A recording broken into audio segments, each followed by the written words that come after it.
ਤਾਂ ਅਸੀਂ ਗੱਲਬਾਤ ਕਰਨ ਦੀ ਕੋਸ਼ਿਸ਼ ਕਰਾਂਗੇ। ਦੇਖੋ ਮੈਂ ਸ਼ੁਰੂਆਤ ਤੋਂ ਇਹੀ ਗੱਲ ਕਹਿ ਰਿਹਾ ਕਿ ਹਰ ਇੱਕ ਐਂਗਲ ਤੋਂ ਗੱਲਬਾਤ ਹੋਣੀ ਚਾਹੀਦੀ ਹੈ, ਚਾਹੇ ਰਿਆਨਾ ਦਾ ਟਵੀਟ ਹੋਵੇ ਜਾਂ ਕਿਸੇ ਹੋਰ ਵਿਦੇਸ਼ੀ ਕਲਾਕਾਰ ਦਾ ਜਾਂ ਉਸ ਤੋਂ ਬਾਅਦ ਜੋ ਹਿੰਦੁਸਤਾਨ ਦੇ ਕਲਾਕਾਰਾਂ ਨੇ ਟਵੀਟ ਕੀਤੇ। ਤੇ ਦੂਜੇ ਪਾਸੇ ਇਹਨਾਂ ਤੇ ਇਤਰਾਜ਼ ਕਿਉਂ ਹੈ ਕਿ ਜੇਕਰ ਕੋਈ ਬੈਠ ਕੇ ਗੱਲਬਾਤ ਕਰ ਰਿਹਾ ਹੈ ਤਾਂ ਇਸ ਦੇ ਉੱਤੇ ਕੀ ਵਾਕਈ ਇਤਰਾਜ਼ ਹੋਣਾ ਚਾਹੀਦਾ ਹੈ। ਇਸ ਦੇ ਉੱਤੇ ਅਸੀਂ ਗੱਲਬਾਤ ਕਰਾਂਗੇ। ਸਭ ਤੋਂ ਪਹਿਲਾਂ ਤੁਹਾਡਾ ਤਾਰੁਫ ਕਰਵਾਵਾਂਗੇ ਮਹਿਮਾਨਾਂ ਦੇ ਨਾਲ, ਪਰ ਉਸ ਤੋਂ ਪਹਿਲਾਂ ਸਾਡਾ ਅੱਜ ਦਾ ਸਵਾਲ ਜੋ ਅਸੀਂ ਆਪਣੇ ਦਰਸ਼ਕਾਂ ਨੂੰ ਪੁੱਛ ਰਹੇ ਹਾਂ ਹਰ ਰੋਜ਼ ਦੀ ਤਰ੍ਹਾਂ, ਸਾਡਾ ਅੱਜ ਦਾ ਸਵਾਲ ਹੈ ਕਿ ਵਿਦੇਸ਼ੀ ਕਲਾਕਾਰਾਂ ਦੇ ਟਵੀਟ ਦੇ ਨਾਲ ਕਿ ਕਿਸਾਨੀ ਅੰਦੋਲਨ ਤੇ ਕੋਈ ਅਸਰ ਪਵੇਗਾ, ਕਿ ਕੋਈ ਫਾਇਦਾ ਹੋ ਸਕਦਾ? ਤੁਹਾਨੂੰ ਲੱਗਦਾ ਹੈ ਕਿ ਕੋਈ ਅਸਰ ਪਏਗਾ? ਜੇਕਰ ਤੁਹਾਨੂੰ ਲੱਗਦਾ ਹੈ ਕਿ ਹਾਂ ਕੋਈ ਅਸਰ ਪਏਗਾ ਤਾਂ ਟਾਈਪ ਕਰੋ News18 ਸਪੇਸ ਦੇ ਕੇ PHH ਸਪੇਸ ਦੇ ਕੇ ਵਾਈ। ਜੇਕਰ ਤੁਹਾਨੂੰ ਲੱਗਦਾ ਹੈ ਕਿ ਨਹੀਂ ਇਸ ਦੇ ਨਾਲ ਕੋਈ ਅਸਰ ਨਹੀਂ ਹੋਏਗਾ ਤਾਂ ਟਾਈਪ ਕਰੋ News18 ਸਪੇਸ ਦੇ ਕੇ PHH ਸਪੇਸ ਦੇ ਕੇ N। ਇਸ ਨੂੰ ਭੇਜ ਦਿਓ 56677 ਦੇ ਉੱਤੇ। ਅਸੀਂ ਤੁਹਾਡੀ ਰਾਏ ਇਸ ਪ੍ਰੋਗਰਾਮ ਦੇ ਆਖਿਰ ਦੇ ਵਿੱਚ ਹਰ ਰੋਜ਼ ਦੀ ਤਰ੍ਹਾਂ ਤੁਹਾਡੇ ਨਾਲ ਸਾਂਝੀ ਕਰਾਂਗੇ। ਬਹੁਤ ਇੰਪੋਰਟੈਂਟ ਇਸ਼ੂ ਹੈ। ਦੇਖੋ ਸੋਸ਼ਲ ਮੀਡੀਆ ਤੇ ਆਮ ਤੌਰ ਤੇ ਵੀ ਕਿਹਾ ਜਾਂਦਾ ਹੈ ਕਿ ਟਵਿੱਟਰ ਕਰਕੇ ਹੋਣਾ ਤਾਂ ਕੁਝ ਨਹੀਂ, ਤਾਂ ਫਿਰ ਇਸ ਦੇ ਉੱਤੇ ਨਾ ਬਵਾਲ ਕਿਉਂ? ਪਰ ਗੱਲ ਇਹ ਵੀ ਹੈ ਕਿ ਟਵਿੱਟਰ ਦੇ ਉੱਤੇ ਜਿਹੜੀਆਂ ਗੱਲਾਂ ਹੋ ਰਹੀਆਂ ਨੇ ਜਾਂ ਜਿਹੜੀ ਟਵਿੱਟਰ ਵਾਰ ਛਿੜੀ ਹੋਈ ਹੈ ਉਸ ਦੀ ਚਰਚਾ ਬਹੁਤ ਹੁੰਦੀ ਹੈ, ਪੂਰੇ ਦੇਸ਼ ਦੇ ਵਿੱਚ ਹੋ ਰਹੀ ਹੈ। ਵੱਡੇ ਵੱਡੇ ਸਟਾਰਸ ਦੇ ਵੱਲੋਂ ਵੀ ਉਸ ਦੇ ਉੱਤੇ ਕਮੈਂਟਸ ਕੀਤੇ ਗਏ ਨੇ, ਉਹ ਚਾਹੇ ਸਚਿਨ ਤੇਂਦੁਲਕਰ ਹੋਣ, ਵਿਰਾਟ ਕੋਹਲੀ ਹੋਣ ਜਾਂ ਹੋਰ ਹੋਣ, ਜਾਂ ਇਸ ਸਭ ਦੇ ਵਿਚਾਲੇ ਜਿਹੜੇ ਹੋਰ ਅਸੀਂ ਜ਼ਿਕਰ ਕਰ ਰਹੇ ਹਾਂ ਦੇਸ਼ ਦੇ ਕਲਾਕਾਰ, ਉਹ ਵੀ ਤੁਸੀਂ ਆਪਣੀ ਰਾਏ ਸਾਡੇ ਤੱਕ ਜ਼ਰੂਰ ਪਹੁੰਚਾਓ। ਅਸੀਂ ਆਪਣੀ ਅੱਜ ਦੀ ਚਰਚਾ ਦੀ ਸ਼ੁਰੂਆਤ ਕਰੀਏ, ਪਰ ਉਸ ਤੋਂ ਪਹਿਲਾਂ ਤੁਹਾਨੂੰ ਰਿਹਾਨਾ, ਜਿੱਥੋਂ ਇਹ ਪੂਰਾ ਵਿਵਾਦ ਸ਼ੁਰੂ ਹੁੰਦਾ ਹੈ ਟਵਿੱਟਰ ਵਾਲਾ, ਵਿਦੇਸ਼ੀ ਕਲਾਕਾਰ ਨੇ ਉਹਨਾਂ ਦੇ ਵੱਲੋਂ ਕੀਤਾ ਗਿਆ ਜਿਹੜਾ ਟਵੀਟ ਹੈ ਜੋ ਮੈਂ ਸ਼ੁਰੂਆਤ ਦੇ ਵਿੱਚ ਜ਼ਿਕਰ ਕੀਤਾ ਸੀ, ਇੱਕ ਵਾਰ ਤੁਹਾਨੂੰ ਉਹ ਦਿਖਾ ਦਿੰਦੇ ਹਾਂ ਕਿ ਮੌਜੂਦਾ ਸਮੇਂ ਥੋੜੀ ਦੇਰ ਪਹਿਲਾਂ ਤੱਕ ਜੋ ਅਸੀਂ ਇਹ ਟਵੀਟ ਦਾ ਇੱਕ ਸਕਰੀਨਸ਼ਾਟ ਲਿਆ ਉਸ ਦੇ ਵਿੱਚ ਤੁਹਾਨੂੰ ਨਜ਼ਰ ਆਏਗਾ। ਇੱਕ ਤਸਵੀਰ ਮੈਂ ਦਿਖਾ ਦਿੰਦਾ, ਉਸ ਤੋਂ ਬਾਅਦ ਅਸੀਂ ਆਪਣੇ ਮਹਿਮਾਨਾਂ ਦਾ ਰੁਖ ਕਰਾਂਗੇ। ਮਹਿਮਾਨ ਸਾਡੇ ਨਾਲ ਅੱਜ ਜੁੜ ਚੁੱਕੇ ਨੇ। ਤਾਂ ਥੋੜੀ ਦੇਰ ਪਹਿਲਾਂ ਜਿਹੜਾ ਟਵੀਟ ਅਸੀਂ ਦੇਖਿਆ ਜੋ ਉਹਨਾਂ ਨੇ ਕਰੀਬ 48 ਘੰਟੇ ਪਹਿਲਾਂ ਕੀਤਾ ਸੀ, ਉਸ ਟਵੀਟ ਦੇ ਕਿੰਨੇ ਹੋਰ ਅੱਗੇ ਟਵੀਟ ਜਾ ਚੁੱਕੇ ਨੇ। ਤਾਂ ਇਹ ਤਾਂ ਉਹ ਕਲਾਕਾਰ ਨੇ ਜਿਨ੍ਹਾਂ ਦੇ ਵੱਲੋਂ ਇੱਕ ਤੋਂ ਬਾਅਦ ਇੱਕ ਟਵੀਟ ਕੀਤੇ ਗਏ ਨੇ ਤੇ ਲਗਾਤਾਰ ਇਹੀ ਜ਼ਿਕਰ ਕੀਤਾ ਜਾ ਰਿਹਾ ਹੈ ਕਿ ਸਾਨੂੰ ਇਹ ਸਮਝਣਾ ਹੋਏਗਾ ਕਿ ਹਿੰਦੁਸਤਾਨ ਦਾ ਮਸਲਾ ਸੀ, ਆਪਣੇ ਦੇਸ਼ ਦਾ ਮਸਲਾ, ਦੇਸ਼ ਦੇ ਅੰਦਰ ਹੀ ਜਿਹੜਾ ਇਹ ਉਸ ਦੀ ਗੱਲ ਕਰੀਏ ਜਾਂ ਉਸ ਨੂੰ ਹੱਲ ਕਰੀਏ। ਤੇ ਰਿਹਾਨਾ ਦਾ ਟਵੀਟ ਦਾ ਅਸੀਂ ਜ਼ਿਕਰ ਕਰ ਰਹੇ ਹਾਂ। ਮੈਂ ਇੱਕ ਵਾਰੀ ਦਿਖਾ ਦਵਾਂ ਤੁਹਾਨੂੰ, ਉਸ ਤੋਂ ਬਾਅਦ ਮੈਂ ਚਰਚਾ ਦੀ ਸ਼ੁਰੂਆਤ ਕਰਾਂਗਾ ਕਿ ਕਿਸ ਤਰੀਕੇ ਨਾਲ ਰਿਹਾਨਾ ਦਾ ਟਵੀਟ ਜਿਹੜਾ ਹੈਗਾ 276.2K ਰੀਟਵੀਟ ਹੋ ਚੁੱਕੇ ਨੇ ਤੇ ਉਸ ਤੋਂ ਬਾਅਦ 41.9K ਕੋਟਸ ਟਵੀਟ ਹੋ ਚੁੱਕੇ ਨੇ, 756.3K ਲਾਈਕਸ ਮਿਲ ਚੁੱਕੇ ਨੇ ਇਸ ਟਵੀਟ ਨੂੰ ਜੋ ਰਿਹਾਨਾ ਦੇ ਵੱਲੋਂ ਕੀਤਾ ਗਿਆ। ਪੁਆਇੰਟ ਇਹੀ ਹੈ ਕਿ ਇਹ ਕੋਈ ਪਬਲਿਸਿਟੀ ਸਟੰਟ ਤਾਂ ਨਹੀਂ ਹੈ ਕਿ ਇਸ ਦੇ ਉੱਤੇ ਵੀ ਗੱਲਬਾਤ ਹੋਵੇ ਜਾਂ ਨਾ ਹੋਵੇ, ਇਸ ਦੀ ਅਸੀਂ ਅੱਜ ਗੱਲਬਾਤ ਕਰਾਂਗੇ, ਇਸ ਦੇ ਉੱਤੇ ਵੀ ਅੱਜ ਅਸੀਂ ਚਰਚਾ ਕਰਾਂਗੇ। ਸ਼ੁਰੂਆਤ ਕਰਦੇ ਹਾਂ, ਸਭ ਤੋਂ ਪਹਿਲਾਂ ਤਾਰੁਫ ਕਰਵਾਉਂਦੇ ਹਾਂ ਸਾਡੇ ਅੱਜ ਦੇ ਮਹਿਮਾਨਾਂ ਦੇ ਨਾਲ ਜੋ ਅੱਜ ਸਾਡੇ ਨਾਲ ਜੁੜ ਰਹੇ ਨੇ, ਜਿਨ੍ਹਾਂ ਦੇ ਨਾਲ ਗੱਲਬਾਤ ਕਰਾਂਗੇ ਤੇ ਪੂਰੇ ਮਾਮਲੇ ਨੂੰ ਸਮਝਣ ਦੀ ਕੋਸ਼ਿਸ਼ ਹੋਏਗੀ। ਸਾਡੇ ਨਾਲ ਦਰਸ਼ਨ ਔਲਖ ਜੀ ਜੁੜ ਰਹੇ ਨੇ, ਅਦਾਕਾਰ, ਪੰਜਾਬੀ ਫਿਲਮ ਇੰਡਸਟਰੀ ਦਾ ਵੱਡਾ ਨਾਮ ਹੈ। ਔਲਖ ਸਾਹਿਬ ਬਹੁਤ ਬਹੁਤ ਸਵਾਗਤ ਹੈ ਤੁਹਾਡਾ। ਸਾਡੇ ਨਾਲ ਰਮਨ ਮਲਿਕ ਜੀ ਜੁੜ ਰਹੇ ਨੇ, ਬੀਜੇਪੀ ਨੂੰ ਰਿਪਰੈਜ਼ੈਂਟ ਕਰਨਗੇ। ਸਾਡੇ ਨਾਲ ਕੁਝ ਹੀ ਪਲਾਂ ਦੇ ਵਿੱਚ ਸੋਨੀਆ ਮਾਨ ਜੁੜਨਗੇ, ਅਦਾਕਾਰ ਨੇ। ਸਾਡੇ ਨਾਲ ਹਰਮੀਤ ਕਾਦੀਆ ਜੀ ਜੁੜਨਗੇ, ਸੰਯੁਕਤ ਕਿਸਾਨ ਮੋਰਚੇ ਨੂੰ ਰਿਪਰੈਜ਼ੈਂਟ ਕਰਨਗੇ। ਮੈਂ ਸ਼ੁਰੂਆਤ ਕਰਨ ਜਾ ਰਿਹਾ ਸਭ ਤੋਂ ਪਹਿਲਾਂ ਗੱਲ ਦਰਸ਼ਨ ਔਲਖ ਜੀ, ਸ਼ੁਰੂਆਤ ਤੁਹਾਡੇ ਤੋਂ ਹੀ। ਦੇਖੋ ਵਿਵਾਦ ਤਾਂ ਬਹੁਤ ਹੋ ਰਿਹਾ ਹੈ, ਮੈਂ ਜੋ ਆਪਣੇ ਦਰਸ਼ਕਾਂ ਨੂੰ ਸਵਾਲ ਪੁੱਛਿਆ ਉੱਥੋਂ ਹੀ ਸ਼ੁਰੂਆਤ ਕਰਦਾ। ਤੁਹਾਨੂੰ ਲੱਗਦਾ ਹੈ ਕਿ ਇਹਨਾਂ ਟਵੀਟਸ ਦੇ ਨਾਲ ਜਿਹੜੇ ਵਿਦੇਸ਼ੀ ਕਲਾਕਾਰ ਟਵੀਟ ਕਰ ਰਹੇ ਨੇ ਇਹਨਾਂ ਦਾ ਕੋਈ ਅਸਰ ਕਿਸਾਨੀ ਅੰਦੋਲਨ ਦੇ ਉੱਤੇ ਜੋ ਇਸ ਸਮੇਂ ਹਿੰਦੁਸਤਾਨ 'ਚ ਜਾਰੀ ਹੈ ਉਸ ਦੇ ਉੱਤੇ ਕੋਈ ਅਸਰ ਨਜ਼ਰ ਆ ਸਕਦਾ ਤੁਹਾਨੂੰ? ਦੇਖੋ ਗੌਰਵ ਜੀ, ਇਸ ਤਰ੍ਹਾਂ ਹੁੰਦਾ ਜਦੋਂ ਵੀ ਕੋਈ ਇਸ ਤਰ੍ਹਾਂ ਦੀਆਂ ਮੂਵਮੈਂਟਸ ਹੁੰਦੀਆਂ ਨੇ ਉਹਦੇ ਵਿੱਚ ਜਦੋਂ ਕੋਈ ਕਿਸੇ ਦਾ ਸਾਥ ਦਿੰਦਾ ਹੈ ਤੇ ਬਟ ਨੈਚੁਰਲ, ਮੈਂ ਤਾਂ ਇੱਕ ਸਿੱਧੇ ਤੌਰ ਤੇ ਕਹੂੰਗਾ ਵੀ ਅੱਜ ਜਿਹੜੇ ਸਿਰਫ ਬਗਾਨੇ ਸੀ ਉਹ ਸਾਡੇ ਆਪਣੇ ਹੋ ਗਏ ਤੇ ਆਪਣਿਆਂ ਨੇ ਸਾਨੂੰ ਛੱਜ 'ਚ ਪਾ ਕੇ ਛੰਡ ਦਿੱਤਾ। ਇੱਕ ਅਮਰੀਕਨ ਖਿਡਾਰੀ ਨੇ ਆਪਣੇ, ਤੁਸੀਂ ਵੀ ਸ਼ਾਇਦ ਨਿਊਜ਼ ਤੁਹਾਡੇ ਤੱਕ ਵੀ ਪਹੁੰਚ ਗਈ ਹੋਊਗੀ, ਫੁੱਟਬਾਲ ਦੇ ਖਿਡਾਰੀ ਨੇ, ਬਹੁਤ ਵੱਡੇ ਸਟਾਰ ਖਿਡਾਰੀ ਨੇ, ਜੂਜੂ ਸਮਿਥ, ਉਹਨਾਂ ਨੇ $10,000 ਜਿਹੜਾ ਕਿਸਾਨੀ ਮਦਦ ਵਾਸਤੇ ਆਫਰ ਕੀਤਾ। ਮੈਂ ਤੁਹਾਨੂੰ ਸੁਣ ਰਿਹਾ ਸੀ, ਤੁਸੀਂ ਕਹਿ ਰਹੇ ਸੀ ਵੀ ਇਹਨੂੰ ਸ਼ਾਇਦ ਰਿਹਾਨਾ ਨੂੰ ਕੋਈ ਫਾਇਦਾ ਹੋਊਗਾ। ਫਾਇਦਾ ਨਹੀਂ, ਉਹ ਸਾਡੀ ਮਦਦ ਕਰ ਰਹੇ ਨੇ ਉਹ ਲੋਕ ਕਿਸਾਨੀ ਲਈ ਜੀ। ਤੁਸੀਂ ਇਹ ਦੇਖੋ ਨਾ, ਮਤਲਬ ਇਹ ਕਿੱਡੀ ਵੱਡੀ ਗੱਲ ਹੈ। ਇੱਕ ਬਗਾਨੇ ਜਿਹੜੇ ਸਾਡੇ ਬਾਹਰ ਬੈਠੇ ਲੋਕ ਨੇ ਉਹ ਸਾਨੂੰ ਹੈਲਪ ਕਰ ਰਹੇ ਨੇ, ਸਾਡਾ ਦੁੱਖ ਉਹਨਾਂ ਤੋਂ ਬਰਦਾਸ਼ਤ ਨਹੀਂ ਹੋ ਰਿਹਾ। ਸਾਡਾ ਸਭ ਤੋਂ ਵੱਡਾ ਜਿਹੜਾ ਹੱਕ ਹੁੰਦਾ ਹੈ, ਅਸੀਂ ਪੈਸੇ ਦੇ ਕੇ ਆਪਣਾ ਜਿਹੜਾ ਫੋਨ ਜਿਹੜਾ ਯੂਜ਼ ਕਰਦੇ ਆ, ਜਿਹੜਾ ਸੋਸ਼ਲ ਨੈਟਵਰਕ ਤੁਹਾਡਾ ਬੰਦ ਕਰ ਦੇਣਾ ਜਾਂ ਨੈਟ ਬੰਦ ਕਰ ਦੇਣਾ, ਇਹ ਕਿਤੇ ਵੀ ਸਰਕਾਰਾਂ ਨੂੰ ਸ਼ੋਭਾ ਨਹੀਂ ਦਿੰਦਾ, ਕਿਉਂਕਿ ਅਸੀਂ ਪੈਸੇ ਦੇ ਕੇ ਜੋ ਕੋਈ ਚੀਜ਼ ਖਰੀਦਦੇ ਆ ਜਾਂ ਯੂਜ਼ ਕਰਦੇ ਆ ਉਹ ਕਿਸੇ ਨੂੰ ਹੱਕ ਨਹੀਂ ਬੰਦ ਕਰਨ ਦਾ। ਸਾਡਾ ਪਾਣੀ ਬੰਦ ਕਰ ਦਿੱਤਾ ਜਾਂਦਾ ਹੈ, ਸਾਡਾ ਉੱਥੇ ਬਿਜਲੀ ਬੰਦ ਕਰ ਦਿੱਤੀ ਜਾਂਦੀ ਹੈ, ਸੋਸ਼ਲ ਨੈਟਵਰਕ ਨੈਟ ਬੰਦ ਕਰ ਦਿੱਤਾ ਜਾਂਦਾ ਹੈ। ਜੇ ਕੋਈ ਟਵੀਟ ਕਰ ਰਿਹਾ ਉਹਦੇ ਉੱਤੇ ਬਵਾਲ ਹੋ ਜਾਂਦਾ ਇਸ ਕੰਟਰੀ ਦੇ ਵਿੱਚ। ਜੇ ਤੁਹਾਨੂੰ ਆਪਣੀ ਗੱਲ ਕਹਿਣ ਦਾ ਹੱਕ ਹੀ ਨਹੀਂ ਹੈ ਇਸ ਕੰਟਰੀ 'ਚ, ਫਿਰ ਸਾਨੂੰ ਉੱਥੇ ਸਾਰੇ ਬੈਠੇ ਸਾਨੂੰ ਗੋਲੀਆਂ ਮਾਰ ਕੇ ਖਤਮ ਕਰੋ, ਵੈਸੇ ਵੀ ਤਾਂ ਤੁਸੀਂ ਮਾਰ ਰਹੇ ਹੋ ਸਾਨੂੰ। नहीं औलख साहब मेरा सवाल तो लगता है कि इस दिन कोई असर होएगा इंडियन गवर्नमेंट ते तो लगता है कि असर हो जाएगा। रियाना ने ट्वीट करदा तां इस पूरे अंदोलन दे विच कोई फायदा हो सकदा, कोई असर देखने को मिल सकदा। ਤੁਸੀਂ ਅਸਰ ਦੇਖੋ ਨਾ, ਸਾਡਾ ਬਾਲੀਵੁੱਡ ਚੁੱਪ ਬੈਠਾ ਸੀ, ਅੱਜ ਜਾਗ ਗਿਆ ਸਾਰਾ। ਪਹਿਲਾਂ ਸੁੱਤਾ ਪਿਆ ਸੀ ਸਾਰਾ ਬਾਲੀਵੁੱਡ। ਹਾਂਜੀ ਠੀਕ ਹੈ, ਤੇ ਤੁਸੀਂ ਬਾਕੀ ਲੋਕ ਜਿਹੜੇ ਠੀਕ ਹੈ ਸਰ, ਮੈਂ ਤੁਹਾਡੇ ਕੋਲ ਵਾਪਸ ਆਉਣਾ। ਮਹਿਮਾਨ ਸਾਡੇ ਨਾਲ ਹੋਰ ਵੀ ਜੁੜ ਰਹੇ ਨੇ। ਮੈਂ ਔਲਖ ਸਾਹਿਬ ਤੁਹਾਡੇ ਕੋਲ ਵਾਪਸ ਆਉਂਗਾ। ਜਿਹੜਾ ਤੁਸੀਂ ਪੁਆਇੰਟ ਕਹਿ ਰਹੇ ਹੋ, मलिक साहब कुछ कहना चाह रहे हैं, उस तो बाद मैं मलिक साहब तो सवाल करूंगा, पर आप कुछ कहना चाह रहे हैं मलिक जी। सबसे पहली बात ये फजूल की बात कर रहे हैं औलख साहब, ये सिर्फ दर्शकों को समझाने और बनाने के लिए कर रहे हैं। मैं समझना चाहूंगा इन तीनों कानूनों जो विषय है मेरे को समझाए कि इनको क्या बात कहते हैं, क्या इसमें गलती हो जाएगी। नंबर एक। नंबर दो पॉइंट जो नेट की बात कर रहे हैं उस टाइम बड़े रोल कर रहे हैं, जब ये सारे मस्ती मिलकर रोल भी रहे थे कि जब रिलायंस चलाए जा रहे थे टावर, तब बड़ा मजा आ रहा था। आज सोशल नेटवर्क की बात कर रहे हैं। मैं मलिक साहब आपके पास वापस आता हूं, आपकी आवाज बहुत क्लियर नहीं पहुंच रही है दर्शकों तक। मैं वापस आऊंगा, आप अपनी बात रखिएगा।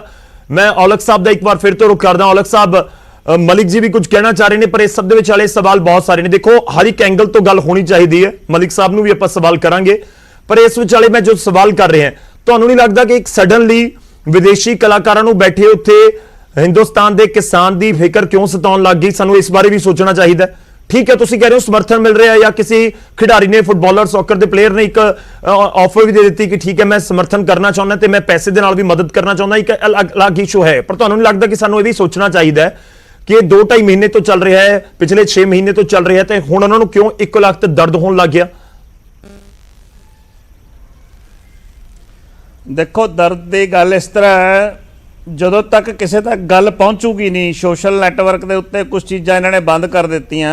जे किसी ने किसी जगह पोस्ट देखी तो उस तो बाद उन्हें पढ़िया होगा, उन्होंने पता लग्या होगा भी किसी दूसरे आपां नूं भी कई बार दूसरे कंट्रियां दा पता नहीं लगता हुंदा, बहुत देर नाल पता लगता हुंदा भी इस तरह उत्थे वापर गया कुछ। तो वो जो बरीकी च उन्होंने गल पता लगी होगी तो उन्हें अपना दुख जाहिर किया किसानां प्रति।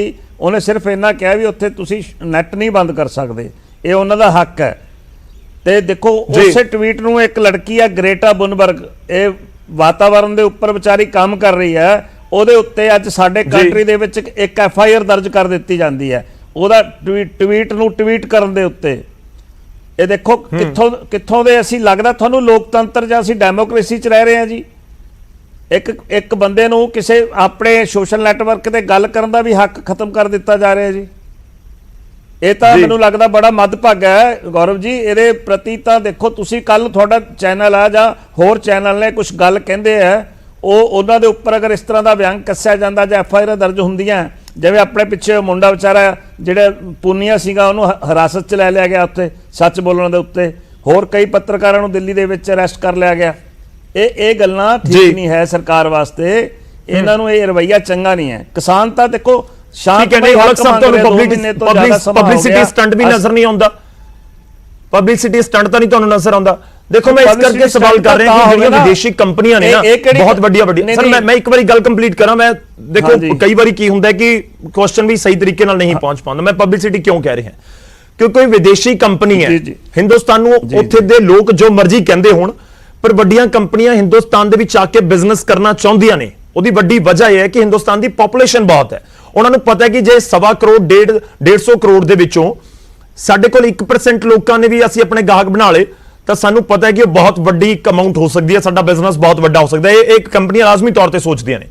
ਤਾਂ ਕੀ ਤੁਹਾਨੂੰ ਨਹੀਂ ਲੱਗਦਾ ਕਿ ਰਿਹਾਨਾ ਨੂੰ ਅੱਜ ਤੋਂ ਪਹਿਲਾਂ ਬਹੁਤ ਘੱਟ ਲੋਕ ਜਾਣਦੇ ਹੋਣਗੇ ਹਿੰਦੁਸਤਾਨ ਦੇ ਪਿੰਡਾਂ ਦੇ ਜਾਂ ਅਸੀਂ ਜਿਹੜਾ ਦਿਹਾਤ ਦਾ ਸਾਡਾ ਇਲਾਕਾ ਉੱਥੇ ਦੇ, पर यह ट्वीट की वजह नाल बहुत बड़े पद्धर ते उन्होंने भी लोग जानन लग गए, उन्होंने भी पब्लिसिटी वध रही होएगी। उन्होंने दी जिहड़ियां वीडियोज़ ने यूट्यूब के उत्ते जाके बहुत जबरदस्त तरीके नाल देखियां जा रही होणगियां, ਬੜੀਆਂ ਚੀਜ਼ਾਂ ਜੁੜੀਆਂ ਹੋਈਆਂ। ਔਲਖ ਸਾਹਿਬ ਤੁਸੀਂ ਤਾਂ ਜ਼ਿਆਦਾ ਸਮਝਦੇ ਹੋ ਇਹਨਾਂ ਗੱਲਾਂ ਨੂੰ ਕਿ ਕੋਈ ਛੋਟੀ ਜਿਹੀ ਗੱਲ ਹੁੰਦੀ ਹੈ ਤੇ ਉਸ ਤੋਂ ਬਾਅਦ YouTube ਦੇ ਉੱਤੇ ਕਿੰਨਾ ਵੱਡਾ ਅਸਰ ਨਜ਼ਰ ਆ ਜਾਂਦਾ, ਕੋਈ ਕੰਟਰੋਵਰਸੀ ਕ੍ਰੀਏਟ ਕਰਕੇ ਕਿਸ ਤਰੀਕੇ ਨਾਲ YouTube ਦੇ ਉੱਤੇ ਸਾਰਾ ਉਸ ਦਾ ਅਸਰ ਨਜ਼ਰ ਆ ਜਾਂਦਾ ਹੈ। ਮਨੀ ਮੈਟਰਸ ਤਾਂ ਹੈ ਹਰ ਪਾਸੇ।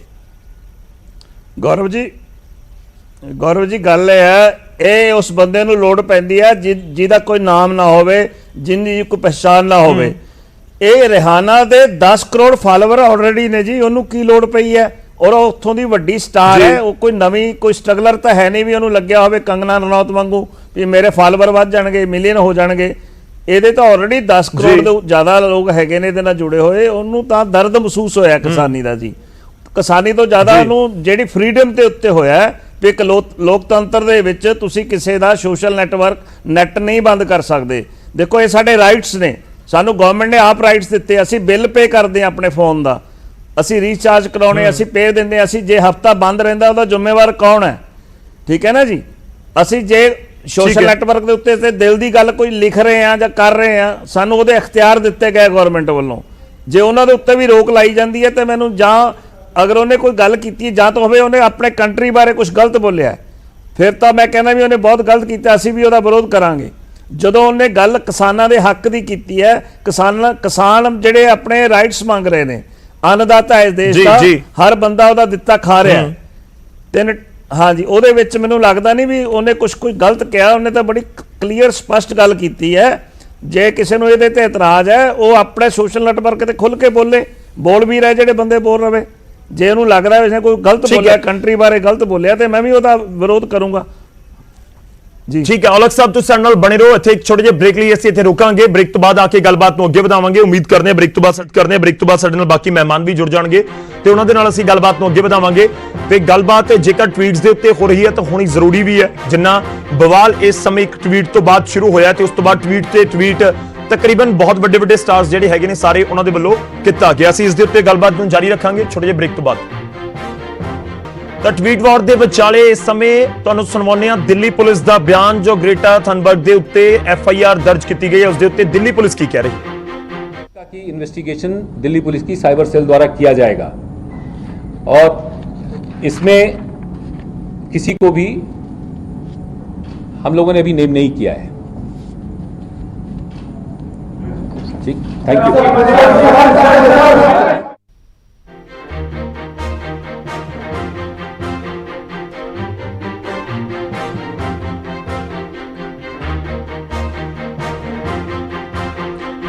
ਤਾਂ ਦਿੱਲੀ ਪੁਲਿਸ ਦਾ ਬਿਆਨ ਅਸੀਂ ਤੁਹਾਨੂੰ ਸੁਣਵਾ ਰਹੇ ਸੀ। ਇੱਕ ਵਾਰ ਫਿਰ ਤੋਂ ਆਪਣੇ ਸਵਾਲ ਦਾ ਜ਼ਿਕਰ ਕਰ ਦਿੰਨੇ ਆ। ਸਵਾਲ ਜੋ ਅਸੀਂ ਆਪਣੇ ਦਰਸ਼ਕਾਂ ਨੂੰ ਪੁੱਛ ਰਹੇ ਹਾਂ, ਸਵਾਲ ਕਿ ਵਿਦੇਸ਼ੀ ਕਲਾਕਾਰਾਂ ਦੇ ਟਵੀਟ ਦੇ ਨਾਲ ਕਿ ਕਿਸਾਨੀ ਅੰਦੋਲਨ ਦੇ ਉੱਤੇ ਕੋਈ ਅਸਰ ਪਵੇਗਾ? ਜੇਕਰ ਤੁਹਾਨੂੰ ਲੱਗਦਾ ਹੈ ਕਿ ਹਾਂ ਕੋਈ ਅਸਰ ਹੋ ਸਕਦਾ ਹੈ ਤਾਂ ਟਾਈਪ ਕਰੋ ਨਿਊਜ਼ 18 ਸਪੇਸ ਦੇ ਕੇ PHH ਸਪੇਸ ਦੇ ਕੇ ਬਾਈ। ਜੇਕਰ ਤੁਹਾਨੂੰ ਲੱਗਦਾ ਹੈ ਕਿ ਕੋਈ ਅਸਰ ਨਹੀਂ ਹੋਏਗਾ ਤਾਂ ਟਾਈਪ ਕਰੋ ਨਿਊਜ਼ 18 ਸਪੇਸ ਦੇ ਕੇ PHH ਸਪੇਸ ਦੇ ਕੇ ਐਨਐਸ ਨੂੰ ਭੇਜ ਦਿਓ 56677 ਦੇ ਉੱਤੇ।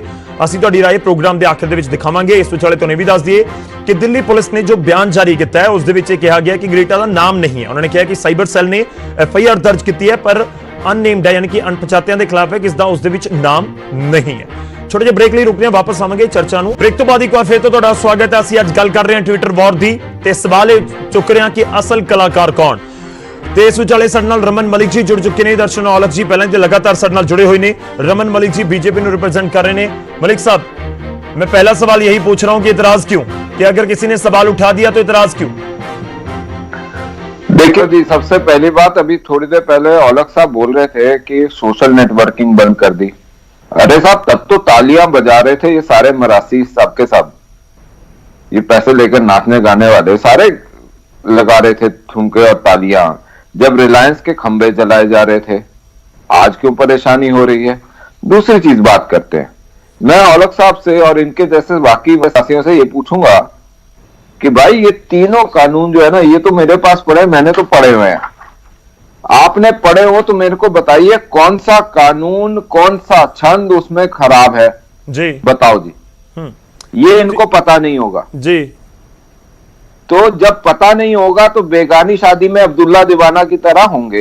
तीसरी चीज, अगर इतना ही है तो आपके चैनल के माध्यम से मैं कैप्टन को भी, बादल साहब को भी, और जो दिल्ली में बैठा केजरीवाल है मैं उसको भी बोल रहा हूं, ये तीनों के तीनों ज्वाइंट सेशन कर ले पंजाब असेंबली का, SYL का पानी रोकने के लिए इन्होंने एक कानून बना के पारित कर दिया। आज भी सुप्रीम कोर्ट में लटका हुआ है मामला, है ना। ऐसे ही इसको लटका दे तीनों कानूनों को।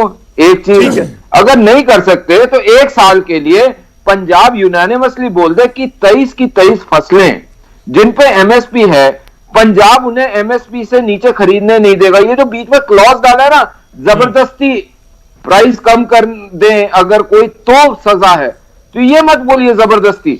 आप उसको बोलिए MSP से नीचे बिकेगा नहीं। 1 साल करके दिखाइए पंजाब में। उन्होंने 2 फसलों का किया उन्होंने, और धान क्योंकि वो सेंटर खरीदता है साहब। ठीक है, सिर्फ वो इसलिए क्योंकि सेंटर खरीदता है। अगर सेंटर नहीं खरीदे तो ये एक भी फसल नहीं खरीदेंगे जी। ठीक है मलिक साहब, तो ये कहां के किसान देखिए मैं दो सवाल आपसे सर। एक तो थोड़ा सा शब्दों का हम जरूर मर्यादा रखें, क्योंकि उनका प्रोफेशन है जिनका आप जिक्र कर रहे हैं, नाचने गाने वाले आपने जिक्र किया, उनका प्रोफेशन है सर, वो भी नाचना गाना उनका प्रोफेशन है। ठीक है सर, प्रोफेशन है ना, उसमें क्या प्रॉब्लम है कि वो मेरे को कोई प्रॉब्लम नहीं। हाँ ठीक है, लेकिन इस वर्ड से क्यों डर लगता है? ठीक है सर, मैं उस चीज के ऊपर जाकर मौलक साहब से सवाल कर लूंगा। मैं फिर वही सवाल दोहरा रहा हूं कि अगर रिहाना ने ट्वीट कर दिया तो क्या इतराज होना चाहिए? सीधा सवाल है। हाँ, एक इतराज है तो क्यों है? मैं बताता हूं। एक तो जितनी लिस्ट आप देखेंगे इस पे ट्वीट हो रही है वो सारे वही हैं जो ब्लैक लाइफ मैटर के अंदर ट्वीट कर रहे थे, और उनके ट्वीट्स के बाद अमेरिका में जो लूट, आगजनी, जो मार कुटाई हुई वो आपने देखी, पूरी दुनिया ने देखी। वो इलेक्शन प्रभावित करने का एक तरीका था। ग्रेटा थनबर्ग का जो ट्वीट उसने डिलीट कर दिया था, जिसके अंदर पूरी रूपरेखा दी हुई थी, कैसे ट्वीट करना है, किसको टैग करना है, कौन सी फोटो डालनी है, क्या करनी है, वो सारी जो है वो एक चीज दर्शाता है कि ये इंटरनेशनल कॉन्स्पिरेसी है। अब बात आती है कि इससे नुकसान किसको और फायदा किसको? अगर हो रहा है कॉन्स्पिरेसी है तो फायदा किसको? तो अब उस पर बात आई है। 2 चीजें, एक तो जॉर्ज सोरोस करके एक व्यक्ति है जिसने $1 बिलियन लगभग 7,500 करोड़ रुपया इसलिए रखा हुआ है कि दुनिया में अशांति फैलाई जाए। दूसरा चीज, उस देश का क्या जिसकी सारी इंडस्ट्री उठने को तैयार है, वो नए जगह, और वो जो कंपनी हिंदुस्तान अस्थिर दिखता है, हिंदुस्तान में प्रॉब्लम दिखती है, तो वो कंपनियां नहीं आएंगी। अब अगर ऐसा होता है तो फायदा किसको? और अगर ये सारा कुछ ठीक है तो फिर उनके जो लोग जिन्होंने उनके साथ MOU साइन करा हुआ है उनको भी दिक्कत होती है। जो ये सारी चीजें एक तरफ। अब एक लास्ट 10 सेकंड का बोलता हूं जी।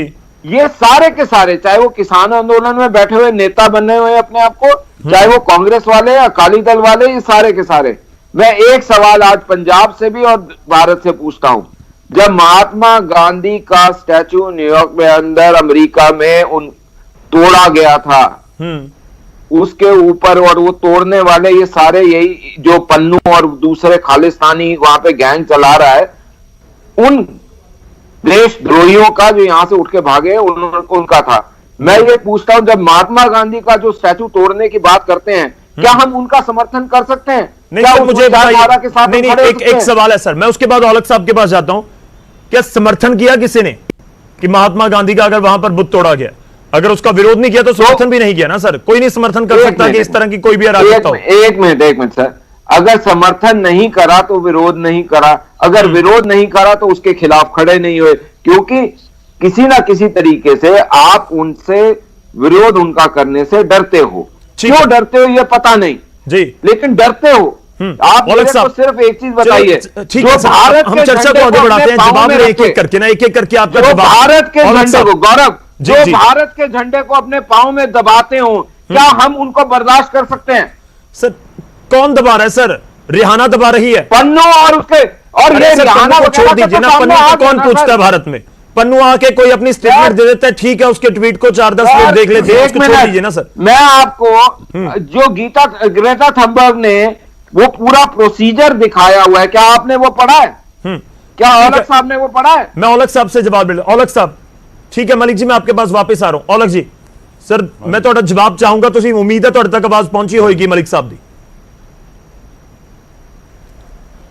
मैं दीपक जी इन्हों कहूँगा बिच ना बोलन, मेरी गल सुन लैन पहला, ठीक है जी। ਜੀ ਇਹ ਬੀਜੇਪੀ ਦਾ ਤੋਤਾ ਜਿਹੜਾ ਰਟਿਆ ਹੋਇਆ ਨਾ ਆਪਣੀ ਬੋਲੀ, ਇਹਨੂੰ ਇਹ ਦੱਸੋ ਵੀ ਅਸੀਂ ਮਰਾਸੀ ਵੀ ਆ आवाज ठीक ना लाओ और ਗਾਉਣ ਵਾਲੇ ਵੀ शब्दां ਆ। का चयन ठीक कर। ਮੇਰੀ ਗੱਲ ਨੂੰ ਧਿਆਨ ਨਾਲ ਸੁਣੋ, ਧਿਆਨ ਨਾਲ ਸੁਣੋ। ਅਸੀਂ ਹੁਣ ਕੰਜਰਾਂ ਦੀ ਗੱਲ ਸੁਣ, ਧਿਆਨ ਨਾਲ ਗੱਲ ਸੁਣ। ਅਸੀਂ ਤੁਹਾਡੇ ਨੂੰ ਦੇਸ਼ ਵੇਚ ਕੇ ਨਹੀਂ ਖਾ ਰਹੇ, ਅਸੀਂ ਮਿਹਨਤੀ ਰੋਟੀ ਖਾਂਦੇ, ਅਸੀਂ ਤੁਹਾਡੇ ਵਾਂਗੂ ਕੰਟਰੀ ਨਹੀਂ ਵੇਚ ਰਹੇ, ਅਸੀਂ ਗੁਲਾਮ ਨਹੀਂ ਕਰ ਰਹੇ ਕਿਸੇ ਨੂੰ। ਸ਼ਬਦਾਂ ਦੀ ਮਰਿਆਦਾ ਮਾਸੀ ਦੱਸ ਰਿਹਾ ਨੱਚਣ ਗਾਉਣ ਵਾਲੇ ਮੈਂ ਰਿਕੁਐਸਟ ਕਰੂੰਗਾ ਲੋਕਾਂ ਆਇਆ ਤੱਕ ਵੱਡਾ ਬਹੁਤ ਸਹੀ ਚੀਜ਼ ਰਾਜਾ ਰੰਗ ਕਿੱਥੋਂ ਦਾ ਕੰਟਰੀ ਆ। गौरव बिना दे ਸ਼ਬਦਾਂ ਨਹੀਂ ਉਹਦਾ ਚੈਨਲ औलख साहब औलख साहब मलिक जी दोनों शब्दों का प्लीज मर्यादा रखो सर, ਆਪਾਂ ਗੱਲਬਾਤ ਕਰ ਰਹੇ ਹਾਂ। ਦੇਖੋ ਡਾਇਲੌਗ ਜਦੋਂ ਹੁੰਦੇ ਨੇ ਨਾ ਤੂੰ ਸਾਨੂੰ ਕਾਨੂੰਨ ਬਣਾਏਗਾ। मलिक साहब आपने बात रखी, औलख साहब की गलत है। मलिक जी उनको रखने दीजिए बात। ਮੇਰੇ ਕੋਲ ਆ, ਤੂੰ ਸਾਹਮਣੇ ਆ, ਤੈਨੂੰ ਦੱਸਾਂ ਮੈਂ। मलिक जी उनको कंप्लीट करने ਦੱਸਾਂ दीजिए। ਕੀ ਕਾਨੂੰਨ ਹੁੰਦੇ ਕਿਸਾਨਾਂ ਦੇ। औलख जी तू दस दरा मैनू ਜ਼ਰੂਰ ਸ਼ਬਦਾਂ ਦੀ ਮਰਿਆਦਾ ਰੱਖੀ। ਬੀਜੇਪੀ ਦਾ ਬੋਲਦਾ ਤੂੰ, ਤੈਨੂੰ ਲਾਈਵ ਚੈਨਲ ਤੇ ਬੋਲਣਾ ਨਹੀਂ ਆਉਂਦਾ, ਕਿਵੇਂ ਗੱਲ ਕਰਦੇ ਆ ਤੂੰ? ਸਾਨੂੰ ਮਰਾਸੀ ਦੱਸਦਾ ਤੂੰ। ओ गौरव जी इन्हों जरा संभाल लो, नहीं तो फिर कुछ और ਵੇਚਦਾ ਸਾਰੇ ਨੂੰ ਸਾਰਿਆਂ। ਤੁਸੀਂ ਸਾਰੀ ਕੰਟਰੀ ਵੇਚ ਕੇ ਰੱਖਤੀ ਤੁਸੀਂ। ਅਰੇ ਇੰਡੀਆ ਨੂੰ ਤੁਸੀਂ ਵੇਚਣ ਤੇ ਲਾਇਆ ਹੋਇਆ। ਅਸੀਂ ਤੁਹਾਨੂੰ ਆਜ਼ਾਦ चलो चलो लेट्स हैव अ डिबेट। ਸਮਝ ਗਏ ਨਾ ਮੇਰੀ ਗੱਲ? Let's talk. क्या ਤੁਹਾਨੂੰ ਬੋਲਣਾ ਨਹੀਂ ਆਉਂਦਾ ਚੈਨਲਾਂ ਦੇ ਉੱਤੇ। ਤੁਸੀਂ ਬੈਠ ਕੇ ਆ ਕੇ ਇੱਥੇ कानून पता भी है ਸਰਕਾਰ ਕੀ ਚਲਾਓਗੇ? ਤੁਹਾਨੂੰ ਗੱਲ ਹੀ ਕਰਨੀ ਆਉਂਦੀ ਕਿਸੇ ਨਾਲ। ਤੈਨੂੰ ਕੀ ਪਤਾ ਹੈ? ਤੈਨੂੰ ਕੀ ਪਤਾ ਹੈ? ਤੂੰ ਦੱਸ ਮੈਨੂੰ, ਤੈਨੂੰ ਕੀ ਪਤਾ ਹੈ? ਮੈਨੂੰ ਦੱਸੋ ਤੈਨੂੰ ਪਤਾ ਕੁਛ ਕੀ ਹੁੰਦਾ ਹੈ? ਤੈਨੂੰ ਸ਼ਰਮ ਆਉਣੀ ਚਾਹੀਦੀ ਆ, ਤੁਹਾਨੂੰ ਪਤਾ ਸ਼ਰਮ ਹੈ। ਆਉਣੀ ਚਾਹੀਦੀ ਆ। ਸਾਡੇ ਬਜ਼ੁਰਗ ਬੈਠੇ ਉੱਥੇ 75 ਦਿਨ ਹੋ ਗਏ ਉੱਥੇ ਬੈਠਿਆਂ ਨੂੰ, ਤੁਹਾਨੂੰ ਅਕਲ ਨਹੀਂ ਹੈ? ਵੱਡਾ ਆਇਆ ਤੂੰ अरे बताओ ना तो बांटो कानून की कॉपी वहां पे। ਤੈਨੂੰ ਹੱਥ ਆਦਾ ਸਾਡੇ ਕੋਲ। कॉपी बताओ काला कानून मैं ऐसा दसता है। अरे बताओ ना। ਹੁਣ ਤੈਨੂੰ ਦੱਸਦੇ ਨਾ ਬਾਹਰ ਜਾ ਕੇ बताओ काला कानून ऐसा है। ਤੈਨੂੰ ਦੱਸਦੇ ਕਾਨੂੰਨ ਕਿਹੜੇ ਲਿਖੇ ਤੁਸੀਂ। ਤੁਸੀਂ ਵਿਕੇ ਹੋਏ ਲੋਕੋ, ਦਾਨੀ ਬਦਾਨੀ ਦੇ ਆਓ ਫਜ਼ੂਲ ਦੀ- ਵਿਕੇ ਹੋਏ ਲੋਕੋ, ਆਓ ਵਿਕ ਫਜ਼ੂਲ ਦੀ ਚੁੱਕੇ ਗੱਲ ਨਾ ਕਰ। ਤੁਸੀਂ ਇੱਕ ਕੰਟਰੀ ਨੂੰ ਵੇਚਣਾ ਚਾਹੁੰਦੇ ਹੋ, ਸਮਝ ਗਿਆ ਨਾ? ਫਜ਼ੂਲ ਦੀਆਂ ਗੱਲਾਂ ਤੂੰ ਕਰ ਰਿਹਾ। ਅਰੇ एक किसने एक कभी साथ कानून करके लोगों तक गल पहुंच जाए। मलिक जी, औलख जी कानून पता है, समझ गए ना? देखो दसो ना केड़ा है। रिक्वेस्ट है कि मैं लोगों दोबारा तक गल चैलेंज पहुंचे। करता हूं कि इस मेरे को तरीके से मैं इतने बैठे मैंने नहीं समझ आ रहा लोगों तक नहीं गल पहुंच रही होगी। औलख साहब थोड़ा जा ठीक है, गर्मी हो जाती है कई बार आपस में। गौरव जी, इस बंदे ने लाइव पे बैठा है, नहीं गलत ठीक बोल है, रहा है। वो आप डिबेट कीजिए ना सर, उसमें कोई प्रॉब्लम नहीं है। आप कानून को लेकर ठीक ठहरा रहे भाषा ये हैं, क्या उनको इस्तेमाल प्रॉब्लम कर है, रहे उस पर हो? डिबेट तोता कीजिए, बोल कोई रहे हैं। प्रॉब्लम नहीं है, होनी भी चाहिए। खाना बना दे मैं 10 ठीक मिनट है सर, थोड़ा सी शांति। इस बंदे ਨੂੰ ਬੋਲਣਾ ਨਹੀਂ ਆਉਂਦਾ, ਲਾਈਵ ਚੈਨਲ ਤੇ ਬੈਠਾ ਕਿਵੇਂ ਬੋਲਣਾ ਚਾਹ ਰਹੇ हैं। औलख ਸਾਨੂੰ ਇਹ साहब ਮਰਾਸੀ ਦੱਸ ਰਿਹਾ। जी, औलख साहब औलख साहब मैं पहले ही ਉਹਨੂੰ ਟੋਕ ਦਿੱਤਾ ਸੀ, ਤੁਸੀਂ ਸੁਣਿਆ ਹੋਵੇਗਾ ਉਮੀਦ ਹੈ। ਮੈਂ ਪਹਿਲਾਂ ਹੀ ਜ਼ਿਕਰ ਕਰ ਦਿੱਤਾ ਸੀ ਕਿ ਪ੍ਰੋਫੈਸ਼ਨ ਹੈ, ਜਿਵੇਂ ਬੋਲੀ ਜਾ ਰਿਹਾ, ਮੀਡੀਆ ਇਹ ਨਹੀਂ ਪਤਾ। ਮੁਲਾਜ਼ਮ ਹੈਗੇ ਆ ਤੇ ਉਹਨਾਂ ਨੇ ਅਲੱਗ ਪ੍ਰੋਫੈਸ਼ਨ ਚੁਣਿਆ ਹੋਇਆ। ਠੀਕ ਹੈ ਔਲਖ ਜੀ, ਤੁਸੀਂ ਪਲੀਜ਼ ਆਪਣੀ ਗੱਲ ਰੱਖੋ, ਆਪਾਂ ਇੱਕ ਇੱਕ ਕਰਕੇ ਬੋਲੀਏ ਤਾਂ ਕਿ ਲੋਕਾਂ ਤੱਕ ਗੱਲ ਸਹੀ ਤਰੀਕੇ ਨਾਲ ਪਹੁੰਚ ਸਕੇ। ਗੌਰਵ ਜੀ, ਔਲਖ ਇੱਕ ਮਿੰਟ ਗੱਲ ਦੱਸੋ। ਇਹ ਜਿੰਨੀ ਦੇਰ ਬੋਲਿਆ ਮੈਂ ਬੋਲਿਆ ਵਿੱਚ, ਇਹ ਹੁਣ ਕਿਸ ਤਰ੍ਹਾਂ ਮੇਰੀ ਗੱਲ ਦੇ ਵਿੱਚ ਕਿਸ ਤਰ੍ਹਾਂ ਬੋਲ ਰਿਹਾ ਇਹਨੂੰ ਪਤਾ ਨਹੀਂ ਹੈ। ਲਾਈਵ ਤੇ ਬੈਠਾ ਕਿਸ ਤਰ੍ਹਾਂ ਗੱਲ ਕਰਦੇ ਆ, ਇਹਨਾਂ ਨੂੰ ਮੈਨਰਸ ਹੀ ਨਹੀਂ ਹੈ ਇਹ ਬੰਦਿਆਂ ਨੂੰ। ਇਹ ਕੰਟਰੀ ਕੀ ਚਲਾਉਣਗੇ ਇਹ? ਇਹਨਾਂ ਨੂੰ ਇਹਨਾਂ ਸਮਝ ਆਉਣੀ ਚਾਹੀਦੀ। ਸਾਨੂੰ ਕਾਨੂੰਨ ਸਮਝਾ ਰਿਹਾ ਇਹ, ਜੇ ਅਸੀਂ ਪਾਗਲ ਆ ਜਿਹੜੇ ਉੱਥੇ ਬੈਠੇ ਠੰਡ ਦੇ ਵਿੱਚ। ਸਾਡਾ ਇਹਨਾਂ ਨੇ ਮਜ਼ਾਕ ਬਣਾ ਕੇ ਰੱਖ ਦਿੱਤਾ ਨਾ ਲੋਕਾਂ ਨੇ। हाँ तो दसो ना ਇਹਨਾਂ ਨੂੰ ਪਤਾ ਨਹੀਂ ਹੈ ਤੁਸੀਂ ਕਿੰਨਾ ਨਾਲ ਮੱਥਾ ਲਾਇਆ ਹੈ। मुद्दे पे गल करो ना। ਹਾਂ ਕੀ Point ਤੁਸੀਂ बताओ ਕਾਨੂੰਨ कौन सा ਬਣਾਇਆ गलत ਕੀ? है? ਠੀਕ ਹੈ, ਤੁਹਾਨੂੰ ਤਾਂ ਇਹ ਵੀ ਨਹੀਂ ਪਤਾ। ਤੁਸੀਂ ਤਾਂ ਸਾਈਨ ਕੀਤੇ ਆ, ਤੁਸੀਂ ਤਾਂ ਸਾਈਨ ਕੀਤੇ ਆ ਸਾਰੇ ਲੋਕਾਂ ਨੇ। ਕਾਨੂੰਨ ਤਾਂ ਦਾਨੀ ਬਦਾਨੀ ਨੇ ਬਣਾਏ ਨੇ। और सर मैं आपसे बोल रहा हूं, आप कानून में कौन बताओ के होए लोगों। ਤੁਸੀਂ ਇੱਕ ਕੰਟਰੀ ਨੂੰ आप ਸ਼ੇਰ इधर ਤੇ उधर क्यों भाग रहे हो ਲਾਤਾ, डर के? 에어ਪੋਰਟ ਤੁਸੀਂ ਵੇਚਤੇ, ਰੇਲਵੇ ਤੁਸੀਂ ਵੇਚ ਦਿੱਤਾ। ਹਾਂਜੀ ਕੀ ਨਹੀਂ ਵੇਚਿਆ? एक मिनट ਲਾਲ ਕਿਲਾ ਜਿਹੜੇ ਤੇ ਕਹਿੰਦੇ ਝੰਡਾ ਲਾਇਆ, कनाडा से उधर से पैसे मंगवाते हो ना, वहां भी प्राइवेट एयरपोर्ट्स हैं। हाँ, किला तो आप भी मेरे भेज को ये देता। बताओ इस कानून में गलत क्या है वो बताओ। इधर उधर मत भागो। ठीक है, जब पता नहीं हो तो क्या इधर उधर कानून मत की गल भागो। मेरे ਨਾਲ कर बोल रहे हैं तो औलख साहब गल रख लो अपनी ना। ਤੁਸੀਂ ਸਰ 30 ਸੈਕਿੰਡਸ ਗੱਲ ਰੱਖ ਲਓ, ਉਸ ਤੋਂ ਬਾਅਦ ਅੱਗੇ ਵਧਦੇ ਹਾਂ। ਹਰਿੰਦਰ ਲੱਖੋਵਾਲ ਜੀ ਵੀ ਸਾਡੇ ਨਾਲ ਜੁੜੇ ਹੋਏ ਨੇ। ਔਲਖ ਜੀ ਤੁਸੀਂ ਆਪਣੀ ਗੱਲ ਰੱਖ ਲਓ। ਇਹ ਦੱਸੋ ਕਾਨੂੰਨ ਚ ਚੰਗਾ ਕੀ ਹੈ? ਬੀਜੇਪੀ ਨੂੰ ਇਤਰਾਜ਼ ਹੈ ਕਿ ਕਿਉਂ ਕਰ ਰਿਹਾ ਕੋਈ ਟਵੀਟ? ਮੈਂ ਸੁਣਦਾ ਗੱਲ ਤੁਹਾਡੀ जी मलिक साहब आप रखिए अपनी बात। वो कह रहे हैं कि मैं सुन रहा हूं। कानून समझा रहे मैनू। मलिक जी मैं जो कह रहे हैं सुन रहा हूं, बोलिए। गल कर रहा हूं। 30 सेकंड ज्यादा मत मेरे पास लीजिए। ये कानून पड़े जी मेरे पास कानून पड़े, आपके पास भी पड़े, उनके पास भी पड़े होंगे। मेरे को 5 ऐसे पॉइंट बताए जो ये कानून में गलत है। अगर कानून गलत है तो मेरा आज भी चैलेंज है खुला, ये सारे के सारे जहां पंचायत करते हो, जहां बात करते हो, वहां ये कानून की कॉपियां उस भाषा में दे दे, चाहे पंजाबी में गुरमुखी में है, चाहे हिंदी में है, वो लोगों को पढ़ने दो और बताओ एक एक पॉइंट की यहां सरकार ने गलत कराई है कानून में। मैं भी सुनूंगा बैठ के कि कहां गलत करा है। आज खुली डिबेट जितना घंटे चाहें। औलख साहब अगर आप पूरी रात भी डिबेट करना चाहो तो मैं तैयार हूं, एक एक पॉइंट पे डिबेट करते हैं, चलो। ठीक है, मैं एक मलिक जी, मैं तो आपको बीच में रोकना चाहता हूं, उसके बाद मैं औलख साहब का रिएक्शन लूंगा। इस बीच हमारे साथ हरिंदर लखोवाल जी भी जुड़ चुके ने, किसान आगू ने, संयुक्त किसान मोर्चे के मैंबर ने। लखोवाल साहब स्वागत है। इस चर्चा ਦੇ ਵਿੱਚ बहुत गर्मा गर्मी चर्चा ਦੇ ਵਿੱਚ ਹੋਈ है। इस ਵਿਚਾਲੇ सवाल यही उठ रहा है कि जेकर कोई विदेशी ट्वीट कर रहा है, हिंदुस्तान का मसला है, हिंदुस्तान के लोगों ने आपस में बैठ के निबेड़ना है। वो असीं सारे जानते हैं कि गल साडे नाल ही होएगी, आपस दे विच होएगी तां ही निबड़ेगा ना मामला, कि किसानां नाल होवे, सरकार नाल होवे, आपस में असीं गल करांगे तां ही निबड़ेगा। तुहानूं लगदा है कि इन्हां दा कोई फायदा हो सकता है या कोई असर नजर आ सकता है विदेशी कलाकारां दे ट्वीटां दा?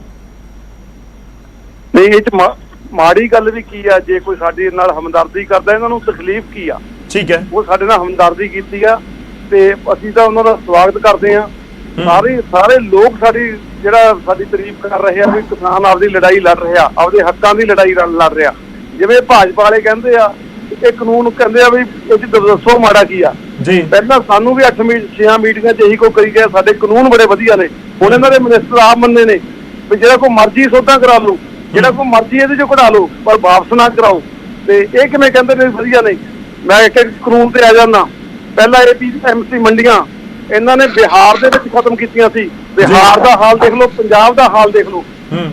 ਤੇ ਉੱਥੇ ਦੇਖੋ 800-900 ਰੁਪਏ ਝੋਨਾ ਵਿਕਦਾ, ਉਹ ਪੰਜਾਬ ਚ ਆ ਕੇ 1000-1100 ਰੁਪਏ ਵਿਕਦਾ। ਤੇ ਪੰਜਾਬ ਚ ਵਿਕਦਾ 1800-1900 ਰੁਪਏ ਕਣਕ ਵਿਕਦੀ ਆ, ਝੋਨਾ ਵਿਕਦਾ। ਦੂਜਾ ਮੈਂ ਆ ਜਾਣਾ, ਇਹਨਾਂ ਨੇ ਕਿਹਾ ਵੀ ਬਿਨਾਂ ਲਾਇਸੈਂਸ ਤੋਂ ਕੋਈ ਵੀ ਖਰੀਦ ਸਕਦਾ ਪੈਨ ਕਾਰਡ ਤੇ। ਠੀਕ ਹੈ, ਤੇ ਪੈਨ ਕਾਰਡ ਤੇ ਸਾਡੇ ਕੋਲ ਇਹਨਾਂ ਦੇ ਜਿਹੜੇ ਕਾਰਪੋਰੇਟ ਘਰਾਣੇ ਨੇ ਇੱਥੇ 10-15 ਹਜ਼ਾਰ ਦਾ ਮੁਲਾਜ਼ਮ ਰੱਖਣਗੇ, ਸਾਡੀ ਸਾਰੀ ਫਸਲ ਖਰੀਦ ਕੇ ਪੈ ਜਾਣਗੇ। ਕਿਹਨੂੰ ਫੜੂਗਾ ਕੋਈ? ਕਿੱਥੋਂ ਅਸੀਂ ਫੜ ਕੇ ਲਿਆਵਾਂਗੇ? ਇਹਨਾਂ ਦੀ ਸਰਕਾਰ ਤੋਂ ਜਿਹੜੇ ਬੈਂਕਾਂ ਦਾ ਪੈਸਾ ਲੈ ਕੇ ਭੱਜੇ, ਇਹਨਾਂ ਨੇ ਕੋਈ ਫੜ ਕੇ ਲਿਆਂਦਾ? ਕੋਈ ਕਾਲੇ ਧਨ ਵਾਲਾ ਇਹਨਾਂ ਤੋਂ ਵਾਪਸ ਆਇਆ? ਜੇ ਸਾਡੇ ਕੋਈ ਪੈਸੇ ਲੈ ਕੇ ਭੱਜ ਗਿਆ, ठीक है, लखोवाल साहब जी विचाले रोकने, क्योंकि ये आप बहुत ਤੁਸੀਂ ਵੀ ਕਈ ਵਾਰ ਆ ਕੇ ਗੱਲਬਾਤ ਕਰ ਚੁੱਕੇ ਹੋ। ਇਹ ਪੁਆਇੰਟਸ ਲਾਜ਼ਮੀ ਤੌਰ ਦੇ ਉੱਤੇ ਮਲਿਕ ਸਾਹਿਬ ਨੂੰ ਵੀ ਪਤਾ ਹੋਣੇ ਕਿ ਇਹਨਾਂ ਦੇ ਉੱਤੇ ਇਤਰਾਜ਼ ਹੈ। मैं ਤੁਹਾਡੇ ਕੋਲ वापस आना है मलिक जी। वो यही कह रहे हैं कि अगर किसी ने ट्वीट कर दिया, कोई हमदर्दी जता रहा है, तो उसमें प्रॉब्लम क्या है? मैं बात सिर्फ इतनी सी कर रहा हूं कि ये जो ग्रेटा थंबर्ग का एक पूरा का पूरा वो पुलिंदा सामने आया, जिसमें ये बताया हुआ था कहां करना है, क्या करना है, कैसे करना है, किस किस को करना है, टैग किसको करना है, कौन पहले करेगा, कौन बाद में करेगा, ये क्या दिखाता है? अगर एक पूरी स्ट्रैटेजी बन के काम हो रहा है तो कुछ ना कोई स्ट्रैटेजी है ना। नहीं, आपको लग रहा है कि कोई IT सेल, कोई टीम बनाई गई है जो ये ट्वीट करवा रही है? साहब, ये बहुत बड़ा साजिश है। आप देखिएगा, आप उसको पूरे को पुलिंदे को पढ़ो। एक चीज, दूसरी चीज जो अभी लखोवाल साहब कह रहे थे, मैं बहुत आदर सहित उनको कहता हूं लखोवाल साहब को कि सर आपको 2006 का पंजाब मंडी एक्ट का पॉइंट नंबर 8, 9 और पॉइंट नंबर 12A पढ़ के आना चाहिए जब भी किसी डिबेट में आए।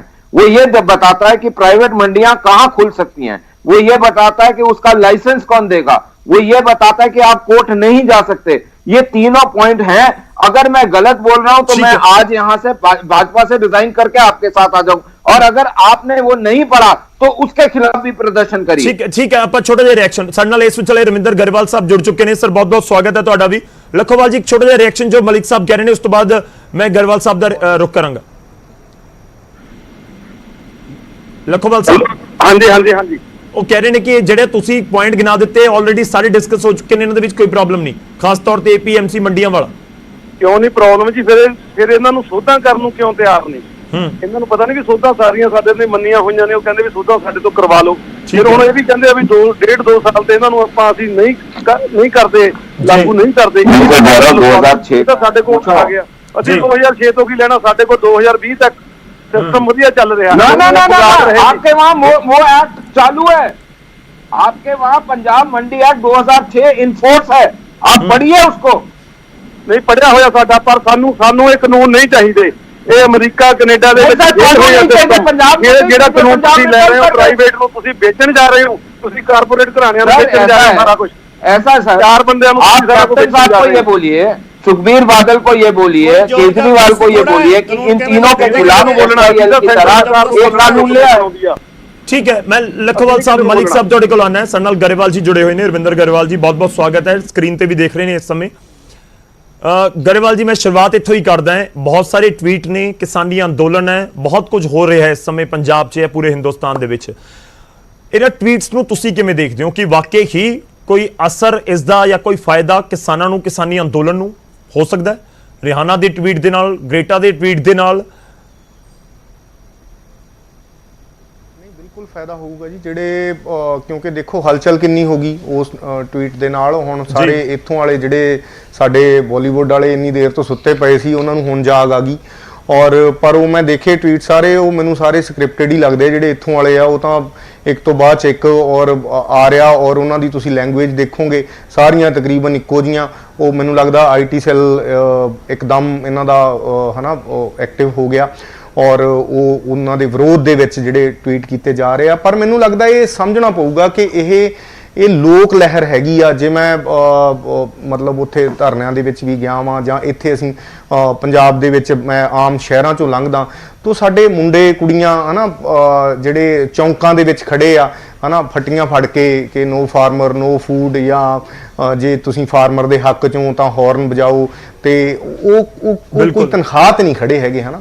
ਸੋ ਇਹ ਚੀਜ਼ਾਂ ਨੂੰ ਇਹ ਜਿਹੜੀਆਂ ਇਹ ਜੜਾਂ ਚੋਂ ਨਿਕਲੀ ਹੋਈ ਲਹਿਰ ਹੈਗੀ ਆ, ਔਰ ਲੋਕ ਲਹਿਰ ਆ, ਇਹਨੂੰ ਥੋੜਾ ਬਹੁਤਾ ਉੱਪਰੋਂ ਇਹ ਟਵੀਟ ਇਦਾਂ ਦੇ ਜਿਵੇਂ ਇੱਥੋਂ ਵਿਰੋਧ ਚ ਕਰਵਾ ਕੇ, ਸੋ ਉਹਦੇ ਨਾਲ ਕੋਈ ਫਰਕ ਪੈਣਾ ਨਹੀਂ। ਮੈਨੂੰ ਲੱਗਦਾ ਇਹ ਨੇੜੇ ਵਾਲਿਆਂ ਨੂੰ ਨਹੀਂ ਦਿਖ ਰਿਹਾ ਕਿਸਾਨਾਂ ਦਾ ਦਰਦ, ਤੋਂ ਉਹ ਵਿਦੇਸ਼ਾਂ 'ਚ ਬੈਠੇ ਜਿਹੜੇ ਹਨਾ ਸੁਪਰਸਟਾਰ ਹੈਗੇ ਆ, ਉਹਨਾਂ ਦੀ ਨਿਗਾਹ ਇੱਧਰ ਜ਼ਿਆਦਾ ਪੈ ਗਈ। ਸੋ ਇਹਨਾਂ ਨੂੰ ਫਿਰ ਉਹਨਾਂ ਦਾ ਵਿਰੋਧ ਕਰਨ ਦਾ ਤਾਂ ਚੇਤਾ ਆ ਗਿਆ ਜਦੀ ਕਿ ਜੇ ਉਧਰੋਂ ਕੋਈ ਟਵੀਟ ਆਇਆ ਤਾਂ ਇਹਦੇ ਅਸੀਂ ਵਿਰੁੱਧ ਬੋਲੀਏ ਹਨਾ। ਤੇ ਪਰ ਪਹਿਲਾਂ ਕੋਈ ਕਿਸਾਨਾਂ ਦੇ ਹੱਕ 'ਚ ਨਹੀਂ, ਜਾਂ ਕਿਸਾਨੀ ਅੰਦੋਲਨ ਬਾਰੇ ਨਹੀਂ, ਜਿਵੇਂ ਬਿਲਕੁਲ ਹੀ ਅੱਖਾਂ ਬੰਦ ਹੋਈਆਂ। ਪਰ ਇਹ ਆਮ ਪਿੰਡਾਂ ਦੇ ਵਿੱਚੋਂ ਲੋਕਾਂ ਚੋਂ ਨਿਕਲੀ ਹੋਈ ਲਹਿਰ ਆ। ਜਿਹੜਾ ਲੋਕ ਸਵੇਰੇ ਤੁਸੀਂ ਚਲੋ ਜਿਹੜੇ ਇਹ ਪ੍ਰੋਟੈਸਟ ਦਿੱਲੀ ਦੇ ਵਿੱਚ ਚੱਲ ਰਹੇ, ਉਹ ਤਾਂ ਚੱਲ ਹੀ ਰਹੇ ਆ। ਤੁਸੀਂ ਸਵੇਰੇ ਕਿਸੇ ਪਾਰਕ 'ਚ ਜਾਓ ਜਿੱਥੇ ਬਹੁਤ ਰਸ਼ ਹੁੰਦਾ ਹਨਾ, ਮੈਂ ਇੱਕ ਦੋ ਵਾਰ ਗਿਆ ਵਾਂ, ਉੱਥੇ ਲੋਕ ਸਵੇਰੇ ਆ ਕੇ ਕਿਸਾਨੀ ਅੰਦੋਲਨ ਦੇ ਹੱਕ 'ਚ ਨਾਅਰੇ ਲਾਉਂਦੇ ਆ। ਉਹਨਾਂ ਨੂੰ ਕੌਣ ਕਹਿੰਦਾ ਵੀ ਤੁਸੀਂ ਨਾਅਰੇ ਲਾਓ ਹਨਾ। ਤੋਂ ਇਹ ਲੋਕ ਲਹਿਰ ਨੂੰ ਸਮਝਣਾ ਚਾਹੀਦਾ, ਔਰ ਕਿਸਾਨਾਂ ਦੇ ਨਾਲ ਜਿਹੜਾ ਆਪੋਜੀਸ਼ਨ ਵਰਗਾ ਵਤੀਰਾ ਕੀਤਾ ਜਾ ਰਿਹਾ ਸਰਕਾਰ ਵੱਲੋਂ, ਮੇਰਾ ਖਿਆਲ ਇਹ ਨਹੀਂ ਹੋਣਾ ਚਾਹੀਦਾ। ਕਿਉਂਕਿ ਗਰੇਵਾਲ ਸਾਹਿਬ, ਮੈਂ ਇੱਕ ਹੋਰ ਤੁਹਾਡੇ ਤੋਂ ਸਵਾਲ ਪੁੱਛਣਾ ਚਾਹੁੰਦਾ। ਤੁਸੀਂ ਬਹੁਤ ਥੋੜਾ ਲੇਟ ਜੁੜੇ ਹੋ ਸਾਡੇ ਨਾਲ, ਜੁੜਨਾ ਵੀ ਆਪਣੇ ਕੋਲ ਪੂਰਾ ਹੈ। ਦੇਖੋ, ਹਰ ਸਿੱਕੇ ਦੇ ਦੋ ਪਹਿਲੂ ਤਾਂ ਹੁੰਦੇ ਨੇ, ਕਿ ਦੂਜਾ ਪਹਿਲੂ ਵੀ ਸਾਨੂੰ ਦੇਖਣਾ ਚਾਹੀਦਾ। ਬੇਸ਼ੱਕ ਉਹਨਾਂ ਦੇ ਕੋਲ, ਜੇ ਮੈਂ ਗਲਤ ਨਹੀਂ ਤਾਂ ਹਰਿਆਣਾ ਦੇ ਕੋਲ ਸ਼ਾਇਦ 8 ਗ੍ਰੈਮੀ ਅਵਾਰਡਸ ਹੈਗੇ ਨੇ ਆਲਰੇਡੀ, ਪਰ ਫਿਰ ਵੀ ਹਿੰਦੁਸਤਾਨ 'ਚ 150 ਕਰੋੜ ਦੇ ਕਰੀਬ ਲੋਕ ਵੀ ਹੈਗੇ ਨੇ। ਇੱਕ ਬਹੁਤ ਵੱਡੀ ਫੈਨ ਫੋਲੋਇੰਗ ਇੱਥੇ ਵੀ ਹੈ। ਬੇਸ਼ੱਕ ਉਹਨਾਂ ਦੇ 10 ਕਰੋੜ ਅੱਜ ਫਾਲੋਅਰ ਹੋਣਾ ਟਵਿੱਟਰ ਦੇ ਉੱਤੇ, but still 150 crore Hindustan the population ਤਾਂ ਹੈ। ਤੁਹਾਨੂੰ ਲੱਗਦਾ ਕਿ ਇਹ ਦੂਜਾ ਪਹਿਲੂ ਵੀ ਸਾਨੂੰ ਧਿਆਨ ਦੇ ਵਿੱਚ ਰੱਖਣਾ ਚਾਹੀਦਾ? ਸਮਰਥਨ ਮਿਲ ਰਿਹਾ, ਠੀਕ ਆ, ਅਸੀਂ ਉਸ ਦਾ ਸਮਰਥਨ ਕਰ ਰਹੇ ਹਾਂ, ਪਰ ਕਿਤੇ ਇੰਡੀਅਨ ਆਡੀਅנס ਤੱਕ ਪਹੁੰਚ ਕਰਨ ਦਾ ਇੱਕ ਸੌਖਾ ਤਰੀਕਾ ਤਾਂ ਨਹੀਂ ਉਹਨਾਂ ਨੂੰ ਲੱਭ ਰਿਹਾ? ਦੇਖੋ, ਕਿਸਾਨਾਂ ਦੇ ਨਾਲ ਮੇਰਾ ਖਿਆਲ ਹਰ ਕਿਸੇ ਦਾ ਦਰਦ ਹੁੰਦਾ। ਜਿਹੜਾ ਇਹ ਪਹੁੰਚ ਤਾਂ ਦੇਖੋ ਸੁਪਰਸਟਾਰ ਹੈਗੀ ਆ, ਪਹਿਲਾਂ ਹੀ ਲੋਕਾਂ ਤੱਕ ਪਹੁੰਚ ਹੈਗੀ ਹੋਈ ਆ, ਔਰ ਇਹਦੇ ਨਾਲ ਕਿਹੜਾ ਕੋਈ ਬਹੁਤ ਜ਼ਿਆਦਾ ਲੋਕ ਉਹਦੇ ਨਾਲ ਜਿਹੜੇ ਜੇ ਇੱਥੋਂ ਵਾਲਿਆਂ ਨੂੰ ਨਹੀਂ ਇਹ ਦਿਖ ਰਿਹਾ ਕਿ ਅਸੀਂ ਜੇ ਵਿਰੋਧ 'ਚ ਬੋਲਾਂਗੇ ਤਾਂ ਸਾਡੀ ਫੈਨ ਫੋਲੋਇੰਗ ਘੱਟ ਹੋਊਗੀ, ਤਾਂ ਉਹ ਫਿਰ ਦੂਸਰੇ ਪਾਸਿਓਂ ਉਹਦੀ ਕਿਵੇਂ ਵਧੂਗੀ ਹਨਾ। ਸੋ ਮੈਂ ਉਹਨੂੰ ਉਸ ਤਰੀਕੇ ਨਾਲ ਨਹੀਂ ਦੇਖਦਾ, ਮੈਂ ਤਾਂ ਇਸੇ ਉਹਨੂੰ ਤਰੀਕੇ ਨਾਲ ਦੇਖਦਾ ਕਿ ਉਹ ਵਾਕਈ ਕਿਸਾਨ ਜਿਹੜੇ, ਕਿਉਂਕਿ ਇਹੋ ਜਿਹੀਆਂ ਤਸਵੀਰਾਂ ਇੱਥੋਂ ਜਾ ਰਹੀਆਂ ਜੋ ਧੱਕਾ ਕਿਸਾਨਾਂ ਦੇ ਨਾਲ ਹੋ ਰਿਹਾ, ਸੋ ਉਸ ਚੀਜ਼ ਨੇ ਉਹਨਾਂ ਨੂੰ ਹਲੂਣਾ ਦਿੱਤਾ, ਔਰ ਉਹਦੇ ਹੱਕ ਦੇ ਵਿੱਚ ਤਾਂ ਹੀ ਉਹ ਲਾਈਨਾਂ ਲਿਖੀਆਂ ਗਈਆਂ। ਚਲੋ ਸ਼ੁਕਰੀਆ ਸਰ, ਬਹੁਤ ਬਹੁਤ ਧੰਨਵਾਦ ਸਾਡੇ ਨਾਲ ਜੁੜਨ ਦੇ ਲਈ। ਮਲਿਕ ਸਾਹਿਬ ਤੁਹਾਡਾ ਵੀ ਧੰਨਵਾਦ, ਔਲਖ ਸਾਹਿਬ ਤੁਹਾਡਾ ਵੀ, ਤੇ ਲਖੋਵਾਲ ਸਾਹਿਬ ਤੁਹਾਡਾ ਵੀ। ਔਲਖ ਸਾਹਿਬ, ਮਾਫੀ ਚਾਹੂੰਗਾ ਕਿ ਆਖਰੀ ਰਿਐਕਸ਼ਨ ਦੇ ਲਈ ਨਹੀਂ ਆ ਪਾਉਂਗਾ, ਮੇਰੇ ਕੋਲ ਸਮਾਂ ਇਸ ਸਮੇਂ ਪੂਰਾ ਖਤਮ ਹੋ ਚੁੱਕਾ ਹੈ। ਬਹੁਤ ਬਹੁਤ ਧੰਨਵਾਦ ਸਾਰੇ ਮਹਿਮਾਨਾਂ ਦਾ ਸਾਡੇ ਨਾਲ ਜੁੜਨ ਦੇ ਲਈ। ਦੇਖੋ, ਅਸਰ ਹੋਏਗਾ ਜਿਹੜੇ ਕਿਸਾਨਾਂ ਦਾ ਸਮਰਥਨ ਕਰ ਰਹੇ ਨੇ ਇਸ ਵੇਲੇ, ਉਹਨਾਂ ਦੇ ਵੱਲੋਂ ਕਿਹਾ ਜਾ ਰਿਹਾ ਕਿ ਦੇਖੋ ਚਰਚਾ ਤਾਂ ਸ਼ੁਰੂ ਹੋ ਗਈ, ਰਿਹਾਨਾ ਨੇ ਟਵੀਟ ਕੀਤਾ ਜਾਂ ਕਿਸੇ ਹੋਰ ਨੇ ਟਵੀਟ ਕੀਤਾ, ਪਰ ਇਸ ਸਭ ਦੇ ਵਿਚਾਲੇ ਆਖਿਰ ਦੇ ਵਿੱਚ ਗੱਲ ਇੱਕ ਉਹੀ ਮੁੜ ਕੇ ਆਉਂਦੀ ਹੈ ਕਿ ਹਿੰਦੁਸਤਾਨ ਦਾ ਮਸਲਾ ਹੈ, ਭਾਰਤ ਦੇਸ਼ ਦਾ ਮਸਲਾ ਹੈ, ਉਹਨਾਂ ਦੇ ਆਪਸ ਦੇ ਵਿੱਚ ਹੀ ਬੈਠ ਕੇ ਲਾਜ਼ਮੀ ਤੌਰ ਤੇ ਮਸਲਾ ਹੱਲ ਹੋਏਗਾ। ਤੇ ਉਮੀਦ ਕਰਦੇ ਹਾਂ ਕਿ ਸਰਕਾਰ ਤੇ ਕਿਸਾਨ ਆਪਸ 'ਚ ਇੱਕ ਵਾਰ ਫਿਰ ਤੋਂ ਗੱਲਬਾਤ ਨੂੰ ਤੋਰਨ ਤੇ ਗੱਲਬਾਤ ਸਿਰੇ ਚੜੇ। ਇਹ ਜਿਹੜਾ ਪੂਰਾ ਕਿਸਾਨੀ ਸੰਘਰਸ਼ ਹੈ ਇੱਕ ਸੁਖਦ ਅੰਜਾਮ ਦੇ ਵੱਲ ਵੀ ਜ਼ਰੂਰ ਪਹੁੰਚੇ। ਛੋਟਾ ਜਿਹਾ ਬ੍ਰੇਕ ਤੋਂ ਬਾਅਦ ਦੱਸਾਂਗੇ ਆਪਣੇ ਦਰਸ਼ਕਾਂ ਨੂੰ ਸਾਡੇ ਅੱਜ ਦੇ ਸਵਾਲ ਦੀ, ਜੋ ਅਸੀਂ ਆਪਣੇ ਦਰਸ਼ਕਾਂ ਨੂੰ ਪੁੱਛਿਆ ਤੇ ਉਸ ਦੇ ਉੱਤੇ ਆਏ ਜੋ ਆਨਸਰਸ ਨੇ, ਜੋ ਜਵਾਬ ਹੈ ਤੁਹਾਡਾ, ਉਹ ਤੁਹਾਡੇ ਨਾਲ ਹੁਣ ਸਾਂਝੀ ਕਰਨ ਦਾ ਵੇਲਾ ਹੈ। ਤੇ ਅਸੀਂ ਸਵਾਲ ਜੋ ਪਹਿਲਾਂ ਪੁੱਛਿਆ ਉਹ ਤੁਹਾਡੀ ਟੀਵੀ ਸਕਰੀਨ ਦੇ ਉੱਤੇ ਅਸੀਂ ਸਵਾਲ ਪੁੱਛਿਆ ਸੀ ਕਿ ਵਿਦੇਸ਼ੀ ਕਲਾਕਾਰਾਂ ਦੇ ਟਵੀਟ ਦੇ ਨਾਲ ਕੀ ਕਿਸਾਨੀ ਅੰਦੋਲਨ ਤੇ ਕੋਈ ਅਸਰ ਪਵੇਗਾ? ਤਾਂ ਇਸ ਦੇ ਉੱਤੇ ਸਾਡੇ ਦਰਸ਼ਕਾਂ ਦਾ ਭਰਪੂਰ ਹੁੰਗਾਰਾ ਸਾਨੂੰ ਮਿਲਿਆ ਤੇ ਇਸ ਦੇ ਉੱਤੇ ਜੋ ਰਾਏ ਸਾਡੇ ਤੱਕ ਪਹੁੰਚੀ ਹੈ ਉਹ ਹੁਣ ਤੁਹਾਡੀ ਟੀਵੀ ਸਕਰੀਨ ਦੇ ਉੱਤੇ ਜ਼ਿਆਦਾਤਰ ਮੈਜੋਰਟੀ ਸਾਡੇ ਦਰਸ਼ਕਾਂ ਦੀ ਹੈ ਕਿ ਜੀ ਹਾਂ ਬਿਲਕੁਲ ਜੇਕਰ ਕੋਈ ਵਿਦੇਸ਼ੀ ਕਲਾਕਾਰ ਟਵੀਟ ਕਰ ਰਹੇ ਨੇ ਕਿਸਾਨਾਂ ਦੇ ਪੱਖ ਦੇ ਵਿੱਚ ਤਾਂ ਉਸ ਦਾ ਅਸਰ ਨਜ਼ਰ ਆਏਗਾ ਕਿਸਾਨੀ ਅੰਦੋਲਨ ਦੇ ਉੱਤੇ 94% ਸਾਡੇ ਦਰਸ਼ਕਾਂ ਨੇ ਹਾਂ ਦੇ ਵਿੱਚ ਜਵਾਬ ਦਿੱਤਾ ਹੈ ਜਦਕਿ ਸਿਰਫ 6% ਨੇ ਨਹੀਂ ਦੇ ਵਿੱਚ ਜਵਾਬ ਦਿੱਤਾ ਹੈ। ਇਹ ਦਰਸ਼ਕਾਂ ਦੀ ਰਾਏ ਹੈ ਜੋ ਅਸੀਂ ਤੁਹਾਡੇ ਨਾਲ ਸਾਂਝੀ ਕਰ ਰਹੇ ਹਾਂ। ਫਿਲਹਾਲ ਪ੍ਰਾਈਮ ਟਾਈਮ 'ਚ ਅੱਜ ਦੇ ਲਈ ਇੰਨਾ ਹੀ, ਇਜਾਜ਼ਤ ਦਿਓ, ਧੰਨਵਾਦ।